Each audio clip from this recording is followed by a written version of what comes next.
What's it like doing this assistant coach thing? Yeah. First off, it's an honor to be back.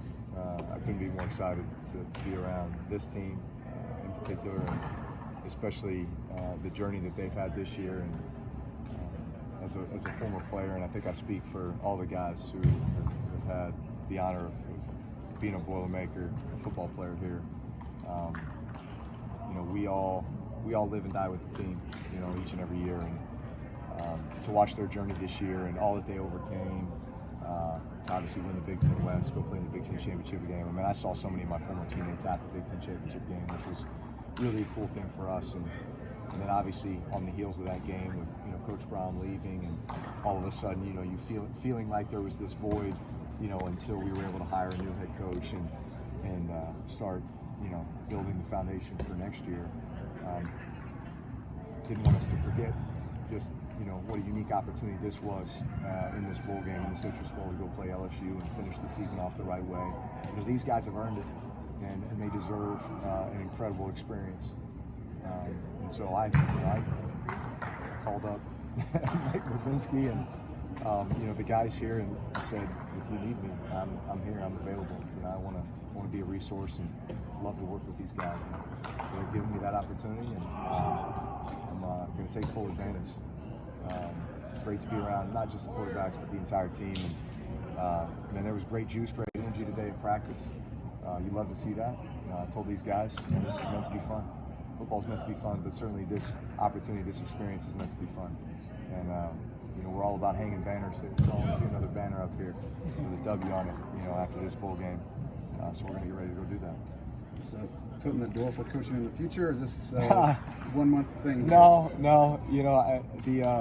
I think being a player for 20 years, in the NFL, that was a big commitment. There was a lot of time away from the family, and so my kids are at an age now where I certainly want to be around. I love being around, and don't want to miss a thing with them.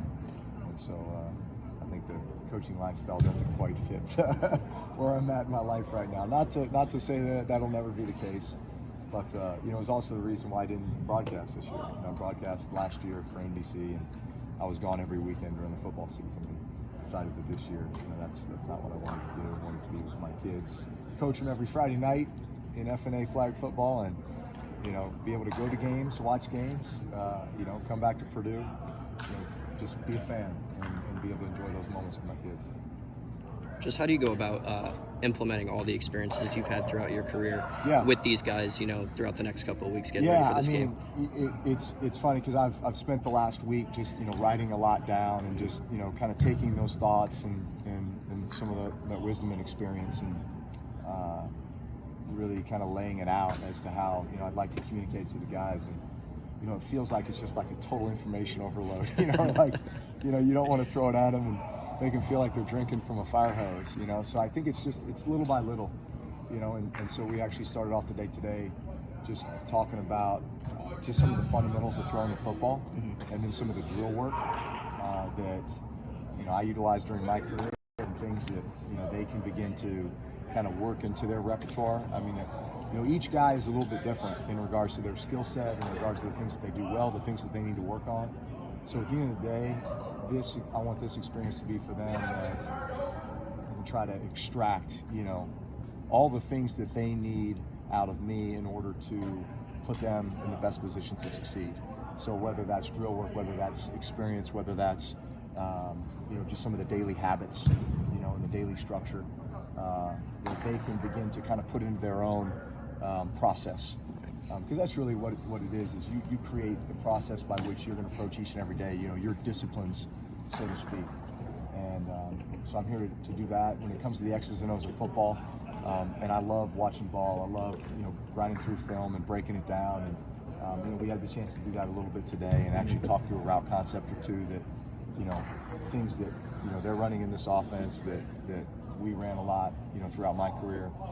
And, you're able to, I was giving a history lesson on Sluggo Scene today, which, goes back to, John Gruden, Rich Gannon, the late 90s, early 2000s with the Oakland Raiders, Tim Brown, Jerry Rice, Jerry Porter, so you get to storytell a little bit, give them some of the history of the game and some of these concepts and where it all came from, So before today, they just knew Sluggo Seam is Sluggo Seam, and now they know the history of it, and hopefully a whole different perspective. What do you like about Austin Burton? Obviously a much different quarterback than Aiden O'Connell.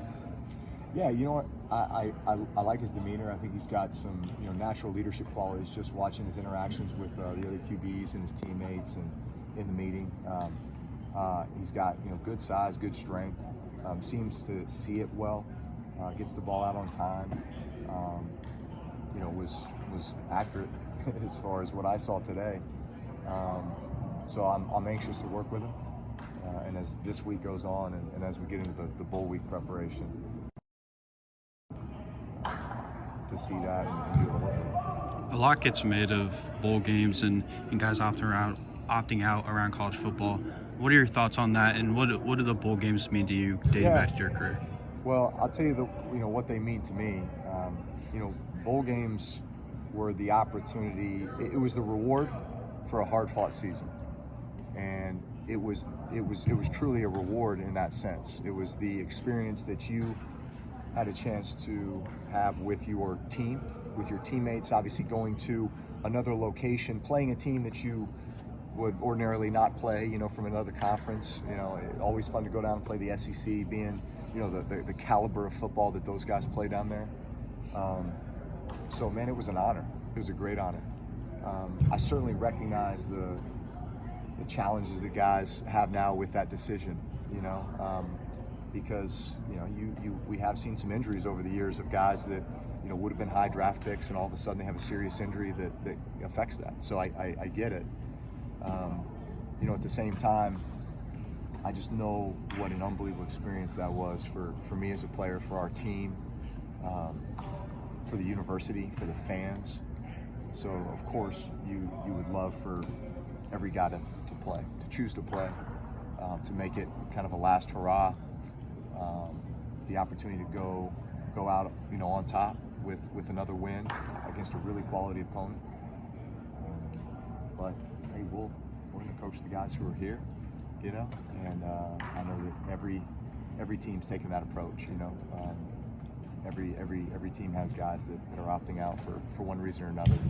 I know the transfer portal throws a wrench in it for some teams as well, right? We're just in a different era of college football, and those are just some of the variables that schools have to deal with now. What are your impressions of Coach Walters? I got a chance to meet him a little bit. Yeah. I've been really impressed with him. I love his demeanor. There's an air of confidence with him. I think he definitely has a plan. I can already tell that his attention to detail is next level.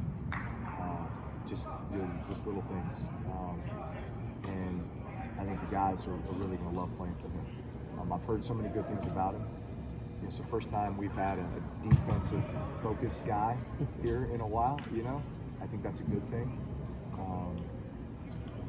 Not to say that has ever been overlooked, but it's just there's just a mentality that comes with a defensive head coach that I think permeates throughout the whole team. I had a chance to talk with Graham Harrell last night for a bit. He's going to bring or maintain an exciting brand of offense here that I think our fans and players have become accustomed to. 25 years, since Joe Tiller. So hey, spreading it around the yard, throwing it around the yard. That's something we're always going to do around here, and I love that. But combine that with a pretty lethal defense, a fly around, and create turnovers, create opportunities. Aggressive style defense. We're going to be playing a good brand of football here for a long time. You were in the shoes of Brady and Mike in terms of having to wait a year to earn your spot at Purdue. What's the message for the guys that are behind Austin that might get a chance in the bowl game and looking ahead? Yeah, look, that's part of the growth process. That's part of the learning process. In order to be as good as you can possibly be, you have to experience failure. You have to experience adversity. You have to face disappointment. You have to be in situations where you have to learn to do things better. And no better opportunity than what these guys have had this year to be able to go through a season like this, learn from a guy like Aiden, learn from a guy like Austin, who's been in this program for a long time now, or played a lot of football. That's part of the journey. It's part of the journey. I came here. It was my first year as a backup, and then had to win the job my sophomore year. I came into the NFL as a backup to Doug Flutie. Had to win that job my second year. Was benched 3 times after that. Before I really solidified myself as a starter. In my 4th season. So, look, that's part of the journey. It's part of the process, and I wouldn't trade it for the world. Because if I wouldn't have experienced those things, I never would have gotten to the level I got to, ever. And I hope that it's hard to communicate that to young people. What the transfer portal has done to a certain extent is it's made guys run away from challenges and run away from adversity. It's unfortunate because to me that's the best part of the process, and that's what extracts the best out of you. Is that competition, that disappointment, fighting through that, grinding, developing some grit, determination. It's also what gives you the satisfaction when you do get to that point where you're the guy, you're that key contributor. It's what makes it all worth it, and it's what brings out another level in you. How fitting is it that if you're going to do this one time, it's against LSU? Obviously there's a lot of fans there that love you. There's a lot of fans here that love you. Yeah. Probably some people on the fence are like, I really want to see Drew win, but I really want to see LSU win. Yeah. No, I mean, to say you're a Saints fan is basically to say that you're a Tigers fan too. Like, that's kind of one and the same, Down in Southeast Louisiana, those two go hand in hand. It's usually, tailgating Saturdays for the Tigers game and tailgating Sundays for the Saints game, right? You're only an hour away. Man, all my kids born and raised in New Orleans, right? My oldest son, Balin, is convinced he's getting a scholarship to LSU. He's pretty much been told that by by the AD and the coaches over there. So that whole region has such a special place in our heart. And I know so many of the guys on the staff there at LSU. I mean, a lot of them were coaches with the Saints. So I've got really close relationships with. I just had shoulder surgery in Baton Rouge back in May with one of the docs who is affiliated with LSU and was with the Saints. So I did some of my rehab there. I mean, and I know all those guys well, and have a great respect and admiration for that program and obviously what they've been able to accomplish. Also Brian Kelly. My experience with him, doing the NBC games last year with Notre Dame. So this is a lot of fun. This is a lot of fun for me, and I'm gonna enjoy every second of it. I'm hoping I can get my oldest son Balin to stick with me on this one. He's the only one who's like, Dad, I'm going to LSU. I'm like, I don't know, blood is thick. But I'm like, but that Bayou water's pretty thick. No, this is awesome. This is awesome. What's your itinerary too? I mean, you're obviously going to be able to spend, I assume, and enjoy the team. What's your plan? Yeah. So I'll meet the team in Orlando. Yeah. So I'll be here for a few days, and then head back to the family for Christmas, and then meet the team in Orlando, and be there for the week. And here we go. Let's go. What's your I guess as far as recruiting goes, I know that I said you're allowed to recruit a little bit. Is that just shaking hands on people that come through here? Or? Yeah, I had the chance to speak to a couple of recruits yesterday, actually. I know that's in full swing. And well, I guess we kind of hit a dead period here, right? And there's an early signing, and I guess all these new parts to the recruiting process now with early signing and then transfer portal, and it's kind of a whole new recruiting process. But no, I've enjoyed the opportunity to speak to a few of them. I think we're gonna have an exciting class coming through, and I know that's kind of yet to be fully baked, but yeah, that's part of the process here.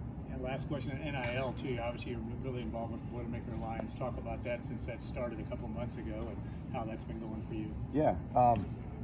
Look, the whole objective around the Boilermaker Alliance was to create a leadership development program and opportunity for our student athletes. Obviously, with them having the ability to be compensated through it, but to me, it's more about the life, the values, the character traits that they can learn through that. And they have the opportunity to serve charities and causes that are important to them. They have the opportunity to really get out in the community and be great leaders. And I think that that's something that just has always set us apart here at Purdue is, first and foremost, our academic standards, what it takes for student athletes to achieve greatness in the classroom, and obviously what that means for them going on in their life. But obviously, great performance on the field. And then that third leg is that community involvement and community leaders that we're developing as well, and just to create extremely well-rounded that love their community, love their school, and love to serve. I guess. Appreciate it, Joe.